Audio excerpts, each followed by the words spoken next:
Era uma tarde tranquila de verão, daquelas em que o mar parecia descansar sob o sol dourado, pouco antes do anoitecer. O ar, doce e salgado, flutuava lentamente entre as sebes de arbustos selvagens e as venezianas fechadas das casas brancas que margeavam as ruas sinuosas da aldeia. O céu, de um azul infinito, quase se fundia com o horizonte distante, criando uma ilusão onde o mar e o céu se fundiam num único elemento. Era como se o mundo inteiro tivesse parado, suspenso entre o dia e a noite, num equilíbrio perfeito de luz e calma. A pequena vila de pescadores, aninhada entre falésias íngremes e o vasto oceano azul, estava em pausa. Os veleiros, no porto tranquilo, balançavam suavemente nas águas calmas, como velhos amigos contando histórias enquanto esperavam o anoitecer. A agitação da manhã, repleta de gritos dos mercadores e do som das redes sendo lançadas ao mar, havia se dissipado. Os pescadores guardaram as redes, limparam os barcos e tiveram um merecido descanso. A luz dourada do entardecer envolvia tudo, lançando sombras longas e suaves nas plataformas de madeira desgastadas pelo tempo. Os rostos dos homens, enrugados e bronzeados por anos de trabalho sob o sol impiedoso, finalmente relaxaram. Suas mãos calejadas, que seguravam as cordas e os ganchos, estavam agora abertas e em paz. Entre eles estava Lucien, um homem solitário na casa dos 50 anos. Não era um homem que se misturava com os outros, embora conhecesse todos os pescadores da aldeia, todos os recantos da costa. Dele se dizia que a sua vida foi marcada pelo isolamento, mas também por uma forma de sabedoria que não se encontrava nos livros, mas apenas no mar. Lucien era um pescador taciturno, um homem cujas feições eram tão esculpidas pelo vento e pelo sal como pelos anos. Seus pálidos olhos azuis pareciam refletir o próprio oceano, imenso, profundo, às vezes insondável. Morava numa casinha à beira-mar, um abrigo simples, quase modesto, com uma vista deslumbrante para o azul infinito. Sua única companhia era o som do oceano batendo nas rochas e os sussurros do vento. Lucien era respeitado por sua força e habilidade na água, mas era seu silêncio que o tornava diferente. Ele preferia a companhia do mar à dos homens. Tudo o que ele tinha era o seu barco, as suas redes e este mar que o alimentou durante toda a sua vida. Ele nunca tentou fazer amizade com os aldeões, muito menos se perder nas conversas. O passado era para ele um território distante, como um mar calmo cujas águas profundas ele nunca quis voltar. Ele havia perdido a esposa anos antes, devido a uma doença que, como o mar, deixava apenas ondas de dor. Seu filho, que ele criou sozinho, mudou-se quando atingiu a idade adulta, buscando seu próprio caminho no mundo, longe da sombra dos penhascos e das marés. Lucien nunca tentou conter ninguém. Naquele dia, como tantos outros, ele trouxe o seu último peixe, o casco do seu barco criando rajadas de espuma na superfície calma do mar. Traçou o seu percurso entre as ilhas vizinhas, com movimentos regulares, quase mecânicos, mas de inegável precisão. Os seus pensamentos perdiam-se na dança das ondas, no som do vento, na suavidade do sol que acariciava o seu rosto enrugado. Mas, de repente, algo quebrou a tranquilidade do momento. Um grito cortou o ar, agudo e desesperado. Lucien nem teve tempo para pensar. Seus instintos, aprimorados por anos de trabalho na água, assumiram o controle. Ele girou o leme do barco com uma velocidade que revelava familiaridade com aquele espaço selvagem. Seus braços musculosos, forjados pela vida no oceano, agiam sem que ele precisasse pensar. O som do grito se perdeu no vento, mas a silhueta movendo-se ao longe na água se destacou em seus olhos. Um garotinho, afogado nas ondas, batia no ar com frenesi desesperado. Ele estava longe demais para nadar, exausto demais para gritar. Lucien correu para frente, com o coração batendo mais rápido, mas a experiência do pescador permitiu que ele mantivesse a calma. Ele jogou uma corda e, com alguns movimentos precisos, conseguiu puxar o menino para dentro de seu barco. Seus movimentos eram graciosos em sua eficiência, como se salvar uma vida fosse a coisa mais natural do mundo. Assim que o menino subiu a bordo, Lucien o ergueu sem esforço, colocando-o a seus pés. O pequeno tremia todo, não só pelo frio que o apoderara, mas também por um medo mais profundo e antigo. Seus olhos estavam bem abertos, cheios de terror, de um horror silencioso diante do que acabará de vivenciar. Ele parecia um passarinho, assustado e perdido, neste mundo que de repente parecia grande demais para ele. Você está salvo, disse Lucien, com a voz rouca, marcada por anos de silêncios solitários. Ele havia dito essas palavras sem pensar nelas, mas ao pronunciá-las sentiu um calor estranho crescendo dentro dele. Não foi um alívio, mas sim um lembrete. Um lembrete de que o mar pode ser cruel, mas também que pode, por vezes, oferecer uma segunda oportunidade. O menino olhou para Lucien com os olhos cheios de incompreensão misturada com terror, como se tentasse compreender uma realidade que acabava de lhe escapar. Suas mãos, trêmulas e frágeis, pressionaram os joelhos, mas ele não se mexeu. Então, de repente, um grito rompeu o silêncio da tarde. Já não era um grito de terror, mas um uivo doloroso, o de uma criança abalada por um medo que sem dúvida tinha ignorado até então. Seus pequenos ombros tremiam sob a intensidade de seus soluços. Era como se um rio de dor, há muito contido, corresse agora incontrolavelmente. Lucien, pego de surpresa, nunca tinha visto uma criança chorar assim. Isso o desestabilizou. Um homem duro como ele não estava acostumado a tais demonstrações de emoção. O silêncio que se seguiu aos soluços parecia avassalador. O pescador, embora habituado às tempestades e às ondas violentas, de repente sentiu-se minúsculo diante deste mar interior que submergia a criança. Colocou a mão firme no ombro do menino, uma mão que esperava ser tranquilizadora, mas que parecia insignificante diante da dor que acabará de sentir. Ele se sentia um estranho neste mundo de emoções humanas que sempre manteve a distância. Por que você está chorando?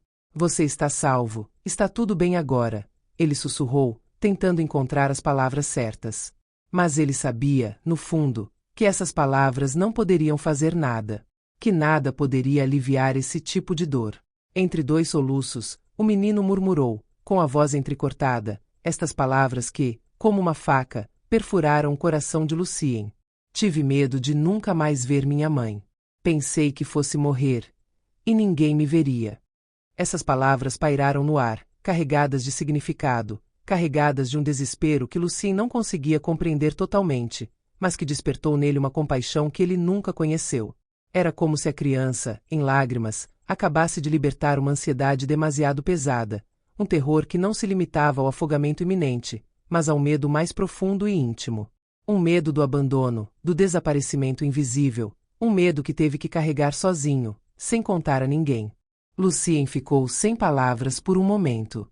Ele se inclinou lentamente, olhando para o menino. Um arrepio percorreu sua espinha ao pensar nas palavras que acabará de ouvir. O isolamento desta criança na enormidade do mar, sem saber se voltaria à vida, sem saber se alguém estava preocupado com ela, levou-o a acreditar que o mar iria levar tudo embora. Era uma dor mais antiga que o afogamento. O pescador, num tom mais gentil do que nunca, sussurrou: "Você tem mãe?" As palavras eram simples, mas ele as pronunciava com uma intensidade que traía toda a dor que carregava dentro de si. Um homem que havia perdido sua família, que vivia na solidão de suas memórias. Era uma pergunta que carregava um mundo de compreensão, ou pelo menos, empatia. Mas a criança não respondeu imediatamente. Ele fungou profundamente e assentiu, como se tivesse acabado de se lembrar de algo vital. Ele finalmente sussurrou, com uma voz entrecortada, mas tranquilizadora: "Sim. Ela está me esperando em casa. Ela vai ficar com tanta raiva por eu ter chegado tão perto da água." Lucien suspirou profundamente, seu olhar perdido na imensidão do horizonte onde o céu beijava o mar em tons de dourado e azul escuro. Ele sabia que momentos como este, suspensos entre a fragilidade da vida e a passagem inexorável do tempo, poderiam transformar um homem. Ele olhou novamente para o menino, cujos olhos ainda úmidos brilhavam com uma luz nova, uma mistura de alívio e algo mais profundo, mais antigo, talvez uma forma de compreensão precoce da vida e de sua dureza. "Você é forte", disse Lucien com uma voz mais suave, quase um sussurro carregado pelo vento salgado. "E sua mãe ficará aliviada em ver você em segurança. Mas lembre-se, o mar é lindo, mas nem sempre é bom. Respeite-o." Estas palavras, simples mas cheias de significado, ressoaram tanto para o menino quanto para o próprio Lucien. Foi um aviso, mas também uma confissão velada, um fragmento da sua própria história, das suas perdas silenciosas e das lições aprendidas a grande custo. O menino assentiu, as lágrimas ainda grudadas em seus cílios, mas um brilho de gratidão emergindo em seus olhos. Talvez ele não entendesse tudo, ainda não, mas sentia que essas palavras permaneceriam gravadas nele, como um farol invisível guiando seus passos futuros.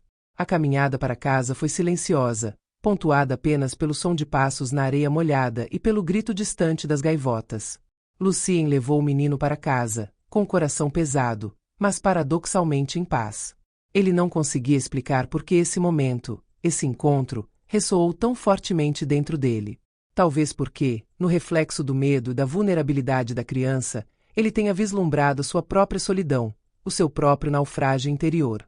Este menino era, sem que ele ainda soubesse, um lembrete de que mesmo na maior solidão, poderíamos testemunhar a vida dos outros, e às vezes, desempenhar um papel nela, por menor que fosse.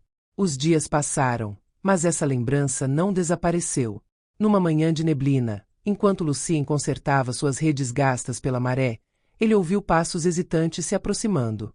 Olhando para cima, ele viu Simão, com um olhar tímido, mas determinado, uma cesta na mão.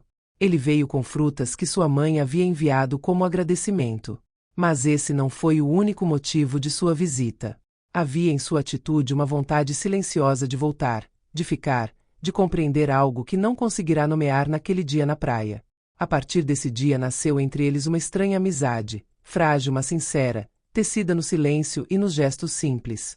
Simão muitas vezes vinha até Lucien, ora para ajudá-lo a desembaraçar as redes amarradas pelo mar caprichoso, ora simplesmente para sentar-se ao seu lado, sem dizer nada, observando as ondas desenrolarem seu eterno balé. Lucien não era um homem de longas conversas e Simão não precisava de palavras. Havia, nesta simplicidade, algo de profundo, uma ligação para além das frases, como se o próprio silêncio se tornasse uma linguagem secreta entre elas. Lucien, esse homem rude moldado pelo mar e pelas tempestades da vida, de repente descobriu que alguém precisava dele. Não era grande coisa, nem um papel de herói ou guia oficial. Apenas uma presença, uma âncora discreta na vida de uma criança que, um dia, quase se perdeu. Mas isso foi o suficiente. Isso mudou tudo. E toda vez que o mar parecia querer testar a coragem deles, uma tempestade inesperada, uma corrente traiçoeira, um céu muito baixo, Simão se lembrava das palavras de Lucien. Ele os carregava dentro de si como um talismã invisível, um fragmento de sabedoria gravado no coração. Este vínculo secreto entre eles, feito de olhares trocados e gestos discretos, tornou-se uma força silenciosa, a da sobrevivência, da sabedoria partilhada e da aceitação de coisas que não podemos mudar. Os anos passaram. Simão cresceu, mas sempre voltava para Lucien, mesmo quando tinha outros horizontes para explorar. E a cada pôr do sol, Lucien, sentado no velho banco de frente para o mar, olhava o horizonte com uma nova calma. Sabia que, embora a vida continuasse a tirar-lhe coisas, também lhe tinha oferecido, no momento inesperado, uma amizade sincera. Seu coração, marcado por anos de solidão, parecia um pouco mais completo. Ele não dizia frases grandes, não contava histórias épicas. Mas no silêncio, no brilho dourado do fim do dia, Lucien sabia que havia encontrado algo raro. Um fragmento de paz, um traço indelével do que significa, no fundo, compartilhar uma jornada com outro ser humano.